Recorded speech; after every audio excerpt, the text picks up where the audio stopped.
महाराष्ट्र में नई सरकार के शपथ का ऐलान कर दिया गया है।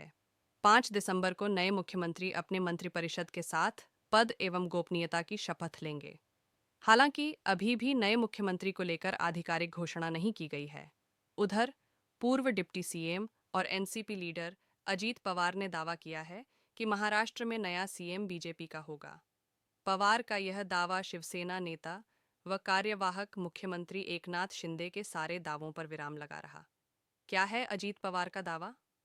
नई सरकार के शपथ ग्रहण की तारीख का ऐलान होने के बाद पूर्व सीएम व महायुति गठबंधन के नेता अजीत पवार ने कहा कि महाराष्ट्र में सीएम भाजपा से ही होगा।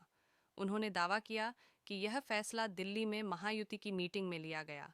शिवसेना और एनसीपी के डिप्टी सीएम होंगे। सरकार देर से बनाए जाने के फैसले पर उन्होंने कहा कि यह पहली बार नहीं है कि सरकार बनने में देरी हुई है। 1999 में सरकार गठन में 1 महीने का समय लगा था। चुनाव परिणाम आने के 1 सप्ताह बाद भी सरकार का गठन नहीं। महाराष्ट्र चुनाव परिणाम आने के 1 सप्ताह बाद भी सरकार का गठन नहीं हो सका है। महायुति को प्रचंड बहुमत मिला है, लेकिन सरकार की रूपरेखा तीनों दलों बीजेपी, एनसीपी, शिवसेना अभी तय नहीं कर सकी है। अमित शाह के साथ निवर्तमान CM Eknath Shinde deputy CM, Devendra Fadnavis deputy CM, Ajit Pawar की कई घंटे की मीटिंग के बाद भी गतिरोध खत्म नहीं हो सका है। शाह के साथ मीटिंग के बाद अगले दिन मुंबई में बुलाई गई विधायक दल की मीटिंग को अचानक से रद्द कर मुंबई से गांव चले गए एकनाथ शिंदे ने गठबंधन की धड़कनें बढ़ा दी हैं। हालांकि महायुति नेता सब कुछ ठीक ठाक होने का दावा तो कर रहे, लेकिन लगातार टाली जा रही विधायक दल की बैठक ने अंदरूनी खींचतान की ओर इशारा कर रही। बीजेपी ने शपथ ग्रहण की तारीख का किया ऐलान। उधर शनिवार को बीजेपी महाराष्ट्र के अध्यक्ष चंद्रशेखर बावनकुल्ले ने ऐलान कर दिया कि महाराष्ट्र सरकार का शपथ ग्रहण समारोह 5 दिसंबर को शाम 5 बजे आयोजित किया गया है। समारोह का आयोजन आज़ाद मैदान में किया गया है। हालांकि अभी तक बीजेपी ने भी अपने विधायकों की न तो मीटिंग की है, न ही कोई नेता चुना गया है। वैसे बीजेपी नेताओं का दावा है कि देवेंद्र फडणवीस मुख्यमंत्री होंगे, लेकिन आधिकारिक रूप से कोई कुछ बोलने से परहेज कर रहा। शपथ ग्रहण की तारीख का ऐलान करते हुए बीजेपी अध्यक्ष बावनकुले ने बताया कि शपथ में पीएम मोदी भी शामिल होंगे।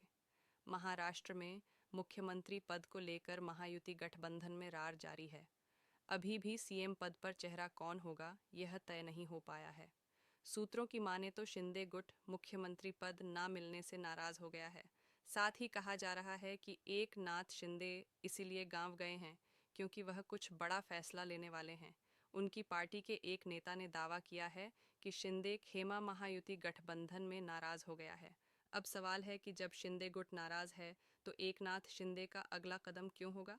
लोग अभी तक शिंदे के अगले कदम का इंतजार कर रहे हैं। न्यूज़ एजेंसी पीटीआई के अनुसार शिवसेना नेता संजय शिरसाट ने शनिवार को कहा कि भाजपा अपनी संख्या के आधार पर मुख्यमंत्री पद मांग रही है और इससे शिवसेना नाराज है। शिरसाट ने कहा, शिंदे को महायुति सरकार का चेहरा बनाकर भाजपा को निश्चित रूप से लाभ हुआ है। भाजपा या राकांपा मराठा आरक्षण आंदोलनकारियों को शांत करने में शामिल नहीं थी।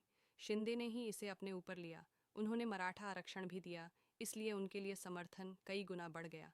शिंदे को दरकिनार करने का प्रयास शिवसेना नेता संजय शिरसाट ने शनिवार को जोर देकर कहा कि पार्टी को नई महाराष्ट्र सरकार में महत्वपूर्ण गृह विभाग मिलना चाहिए और दावा किया कि कार्यवाहक मुख्यमंत्री एकनाथ शिंदे को दरकिनार करने के प्रयास किए जा रहे हैं।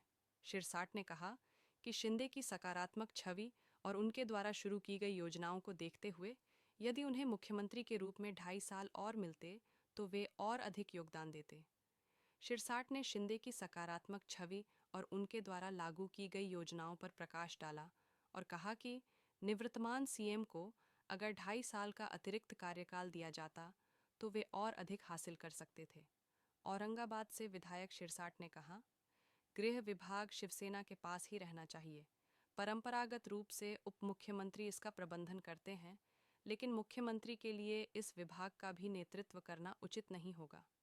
शिवसेना नेता ने कहा कि मुख्यमंत्री के तौर पर शिंदे की आम आदमी वाली छवि लोगों को ज्यादा स्वीकार्य थी और उनके लिए गद्दार जैसे शब्दों का इस्तेमाल किए जाने के बावजूद उन्होंने राज्य चुनावों के बाद खुद को मजबूती से स्थापित किया है।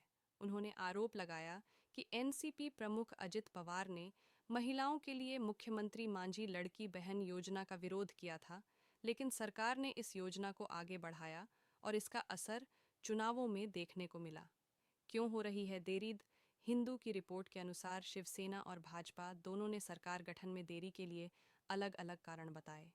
शिवसेना के एक शीर्ष सूत्र ने बताया, हमने पहले ही बता दिया है कि हम सीएम के चयन में बाधा नहीं बन रहे हैं। हमने खुले तौर पर यह रुख अपनाया है।